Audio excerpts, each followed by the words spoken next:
আসসালামু আলাইকুম দর্শক, দোয়া করি ভালো থাকেন, সুস্থ থাকেন। তো আজকের এই ভিডিওতে আমি কিছু বাজে শব্দ উচ্চারণ করব।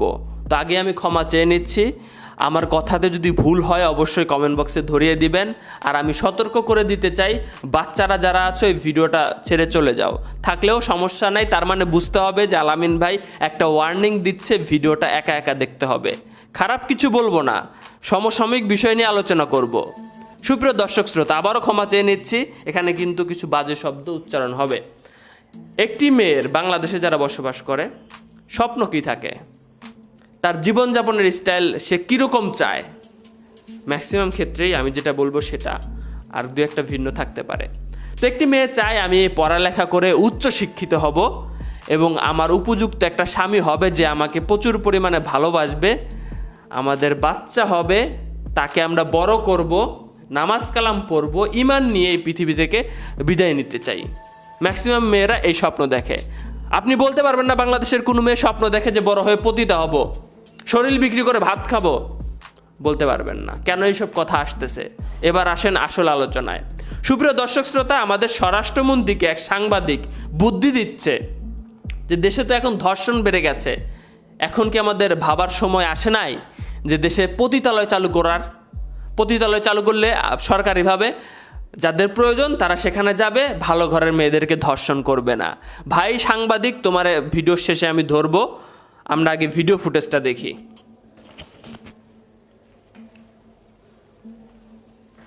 প্রধানমন্ত্রী, আমার একটা প্রশ্ন ছিল।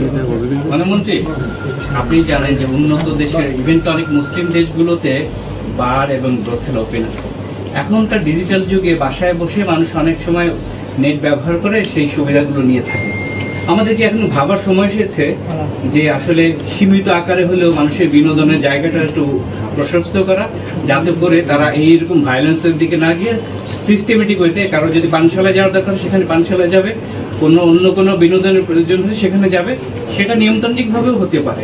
অন্য উন্নত দেশে, এমনকি মুসলিম দেশ, মালয়েশিয়া, ইন্দোনেশিয়া সহ অনেক দেশে আছে, সেদিকে কি যাওয়ার চিন্তা করা যেতে পারে? কারণ এটা তো থামছে না কোনোভাবে। দেখেন, আমাদের দেশে ব্রথেল ছিল আপনারা জানেন, এখন বোধহয় একটি ব্রথেল, দুই তিনটি ব্রথেল আছে, দুই তিনটি আছে। এবং আমাদের সমাজ আবার রিপিট করছি, এই ব্রথেলকে এন্টারটেইন করছে না। সেই জন্যই সমাজ থেকেই আমরা দেখেছি লোকজন বের হয়ে এগুলো বন্ধ করে দিচ্ছে। এগুলির যে ইফেক্ট, ব্যাড ইফেক্ট সবগুলি রয়েছে। সমাজ যেখানে না চায় তখন তো আমাদের কিছু করণীয় থাকে না, বন্ধ করে দেওয়া ছাড়া। আমার মনে হয় আমি বোঝাতে পেরেছি আপনাকে। এই সমাজের মানুষই কিন্তু আবার এই অপরাধগুলো, হ্যাঁ, কিন্তু এই সমাজে কিন্তু প্রত্যেকটা ব্রথেল বন্ধ করে দিয়েছে। এই যে ঢাকার এই যে কি জানি জায়গাটা, না এই যে নবপুরের কোনায় যেটা ছিল, এইটা বন্ধ করেছে। হ্যাঁ, টাঙ্গাইল বন্ধ করেছে, টানবাজার বন্ধ করেছে, শত মানুষ নেমে এসছে। সুপ্রিয় দর্শক শ্রোতা, এখানে ডাইরেক্ট আমাদের স্বরাষ্ট্রমন্ত্রী বা সাংবাদিক কিন্তু পতিতালয় কথাটা উল্লেখ করে নাই। এই পতিতালয়ের ইংরেজি যে ওয়ার্ডটা আছে আর কি, ব্রোথেল, তো সেইটা এখানে উল্লেখ করেছেন তিনি, তো বুঝে নিতে হবে। তো এখন আসেন আমরা আলোচনা করব, বিশদ আলোচনা করবো। এই সাংবাদিক স্বরাষ্ট্রমন্ত্রীকে যে বুদ্ধিটা দিল আর কি, মাননীয় স্বরাষ্ট্রমন্ত্রীকে অসংখ্য ধন্যবাদ যে আপনি ব্যাপারটা মাথায় নেন নাই। এবার আসেন সাংবাদিকের কথায় আসি। সাংবাদিক বলতেছে যে বাংলাদেশে সরকারিভাবে পতিতালয় চালু করা হোক, মানুষজন অনলাইনেও অর্ডার করতে পারবে, পতিতা অর্ডার করতে পারবে। নাউজুবিল্লাহ। এবার আসেন, সাংবাদিকের কথায় আমি ধরে নিলাম, তাহলে কি করতে হবে? বাংলাদেশের প্রতি এলাকায়, প্রতি থানায়, প্রতি জেলায়, উপজেলায় পতিতালয় থাকতে হবে। আর সেখানে তো পতিতার প্রয়োজন হবে ভাই। বাংলাদেশে তো এখন পতিতা কম আছে, তাহলে এই পতিতা সংগ্রহ কই থেকে করে দিবেন আপনি? মাফ করে দিবেন ভাই সাংবাদিক সাহেব, আপনি কি আপনার বোনকে দিবেন সেখানে? মাফ করে দিবেন, আবারও বলছি, কথাটা বলতে বাধ্য হচ্ছি, দিবেন। তখন বলবেন যে এরকম খারাপ কথা বলতেছেন কে ভাই? তাহলে কি আপনি কি বুদ্ধি দিচ্ছেন? গরিব দুঃখী যেসব মেয়ে আছে সেগুলো সব পতিতালয়ে ঢুকায় দেওয়া হোক? আপনি বাহিরের দেশের উদাহরণ দিচ্ছেন ভাই। বাহিরের দেশে কি হচ্ছে সেটা তাদের ব্যাপার। আমরা এই দেশে বেশিরভাগ মানুষ মুসলমান বসবাস করছি। কোরআন কি বলে? এই পতিতালয় বা পতিতাবৃত্তি কি বৈধ? হালাল নাকি হারাম সেই ব্যাপারটা দেখেন। কোনো হুজুর বা আলেম বলবে না যে পতিতালয় বা পতিতাবৃত্তি হালাল, সবাই হারামই বলবে। আপনি সব কি শিখাচ্ছেন? আপনি সাংবাদিক, আপনার উচিত ছিল কি, আমি বলে দিই উচিত ছিল কি, দেশে ধর্ষণের নতুন আইন হলো সর্বোচ্চ সাজা মৃত্যুদণ্ড বা যাবজ্জীবন। নতুন আইন অলরেডি কার্যকর হচ্ছে।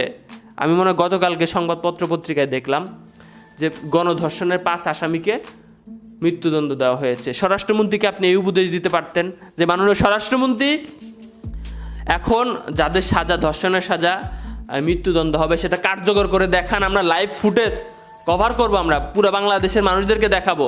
বাংলাদেশের প্রত্যেকটা মানুষের মাথায় মাথায় আপনাদের এই সংবাদটা পৌঁছে দিতে হবে যে ধর্ষণের সাজা মৃত্যুদণ্ড। দেখেন, না কমলে তারপর আমরা এসে বললেন ফাঁসি কার্যকর করতে হবে। রায় দিয়ে বসায় থাকলে হবে না যে বছরের পরে বছরে কন্ডেম সেলে পার করবে তারা, ভাত খেয়ে দেয় সরকারি চাল ডাল নষ্ট করে।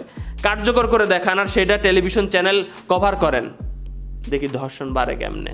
যারা পতিতালয়ে যায় ম্যাক্সিমাম ক্ষেত্রে তাদের জীবন কাহিনী শুনেন একটু, তারা কি বলবে যে আমাকে আমার প্রেমিকা বিক্রি করে থুয়ে গেছে, আমার এই আত্মীয় আমারে বিক্রি করে থুয়ে গেছে, আমি খাইতে পারিনি বললে এই পেশায় চলে এসেছি।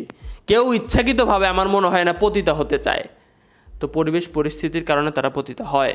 কিন্তু শেষ বয়সে এদের অবস্থা খুবই খারাপ হয়, কারণ তখন রূপ থাকে না, যৌবন থাকে না, তখন তারা কি করবে, না খেয়ে মরতে হয়। আর পতিতাদের জানাজাও তো কয়েকদিন আগে বাংলাদেশে হইতো না, এখন হয়তো বা হচ্ছে।